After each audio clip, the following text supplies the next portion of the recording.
Ibu Dini Suryani. Hari ini kita akan belajar kembali ya. Namun sebelum itu jangan lupa untuk like and subscribe ya channelnya Ibu Dini Suryani.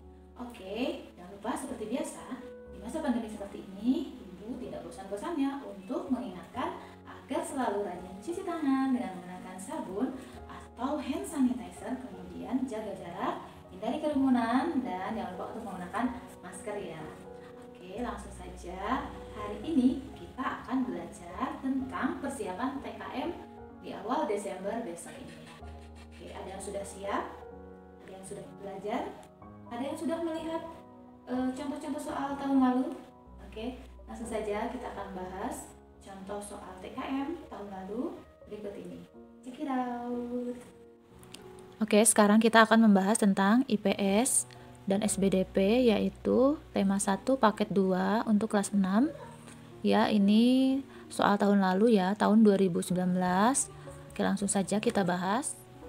Oke, untuk yang pertama yaitu IPS KD 3.1, mengidentifikasi karakteristik geografis dan kehidupan sosial budaya, ekonomi, politik di wilayah ASEAN. Yang pertama, salah satu latar belakang berdirinya ASEAN adalah B.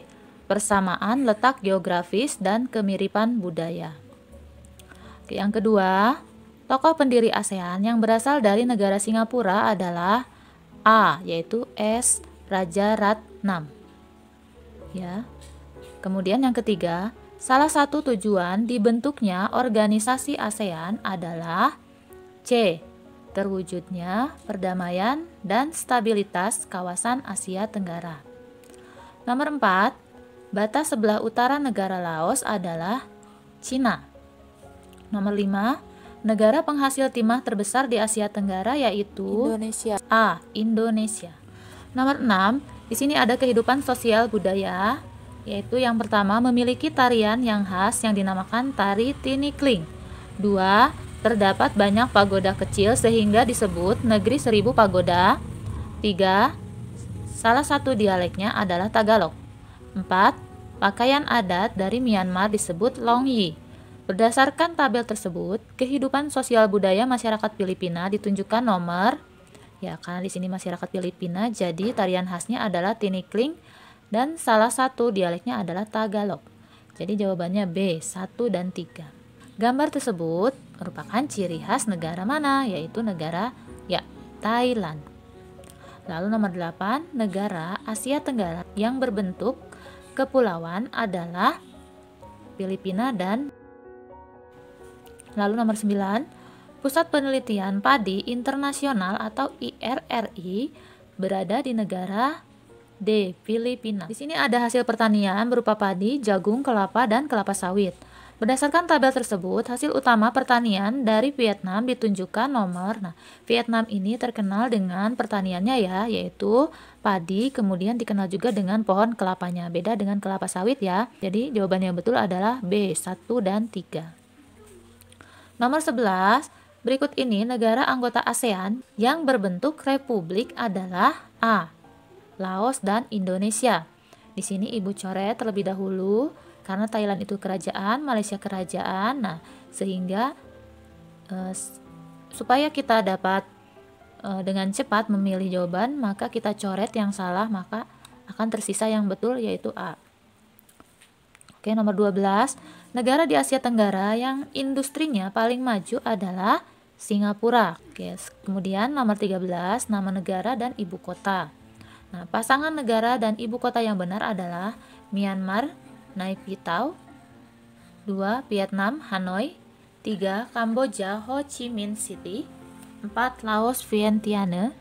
5, Filipina, Kuala Lumpur. Nah, di sini kita sudah memberikan centang yang artinya ini betul. Jadi yang betul itu adalah 1, Myanmar, Naypyidaw. Vietnam, Hanoi, dan Laos itu Vientiane. Ya.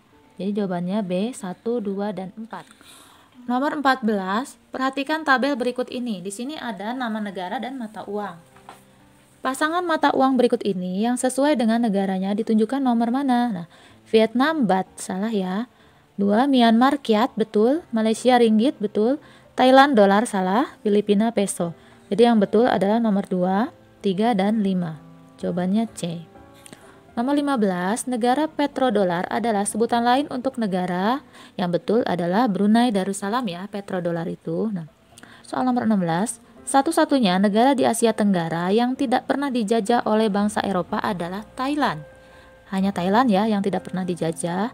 Nomor 17, letak geografis Asia Tenggara berada di antara beberapa perairan. Salah satu perairan tersebut adalah Samudra Pasifik di bagian timur, C. Nomor 18, negara di Asia Tenggara mayoritas beriklim tropis. Keuntungan yang diperoleh adalah ya B. Pertanian dapat berkembang pesat. Nomor 19, negara di kawasan Asia Tenggara yang menjadi penghasil kopra terbesar di dunia adalah Indonesia, D. Nomor 20, komoditas impor di sebagian besar negara Asia Tenggara memiliki kesamaan. Salah satu komoditas impor tersebut adalah mesin, yaitu B. Sekarang ada soal isian. Nomor 21, sebutkan 4 negara di Asia Tenggara yang berbentuk kerajaan. Tadi sudah disebutkan bahwa Thailand berbentuk kerajaan, kemudian Kamboja, Malaysia, dan Brunei Darussalam. Kemudian nomor 22, sebutkan 2 komoditas utama dari negara Brunei Darussalam. Nah, Brunei Darussalam ini memiliki minyak bumi dan gas alam, sehingga Brunei Darussalam kaya akan tambangnya ya. Nah, kemudian nomor 23, mengapa Thailand dijuluki sebagai lumbung padi Asia Tenggara? Karena merupakan penghasil padi terbesar di se-Asia Tenggara. Yang berikutnya yaitu muatan pelajaran SBDP KD 3.4 memahami patung. Nomor 24, berikut ini termasuk bahan lunak membuat patung. Kecuali, ya karena kecuali berarti yang bukan ya, tentu saja adalah kayu, D. Teknik yang digunakan untuk membuat patung dari bahan tanah liat adalah teknik cetak ya. Patung yang dari tanah liat itu bisa dengan menggunakan teknik cetak seperti pembuatan genting ya, dan gerabah. Gerabah itu bisa dicetak dan bisa ditekan ya. Nah, maka di sini yang ada cetak jadi jawabannya A. Nomor 26, teknik dalam membuat patung dengan cara memanaskan bahan dasar patung, yaitu logam hingga mencair, kemudian dituangkan dalam cetakan patung yang telah dibentuk. Rupa patungnya disebut teknik ya, yang betul adalah cor ya. Ini biasanya logam itu dipanaskan sampai meleleh, kemudian dimasukkan ke dalam cetakan.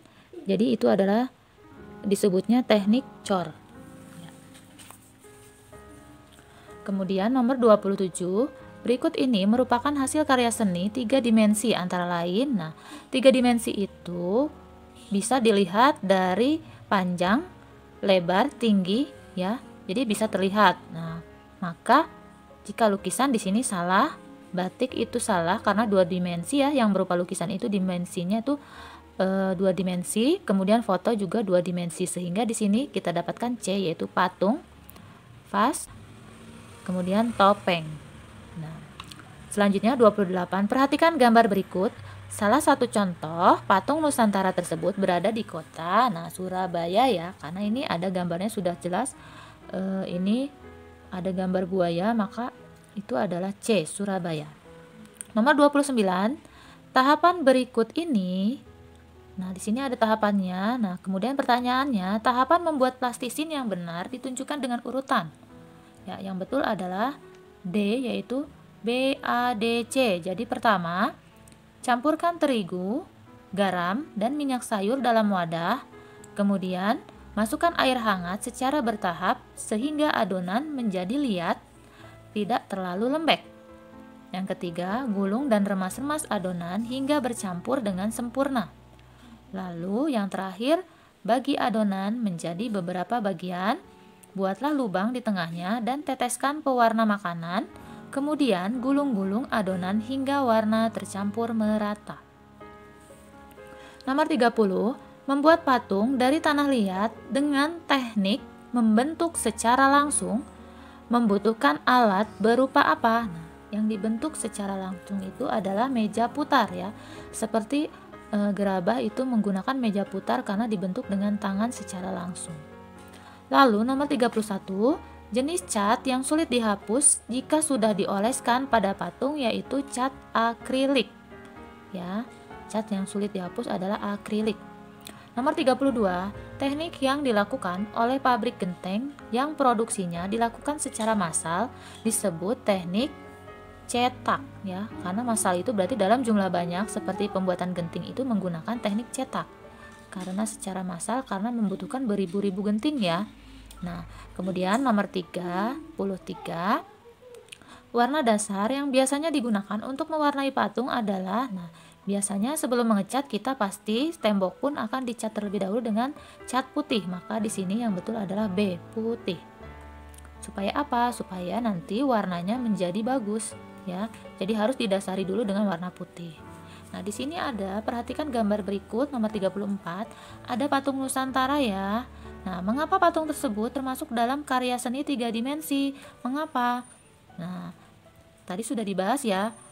Yang berbentuk 3 dimensi atau seni 3 dimensi itu seperti patung karena memiliki panjang, lebar, kemudian tinggi atau volume, ya. Bisa dilihat dari segala arah juga, ya, seperti itu.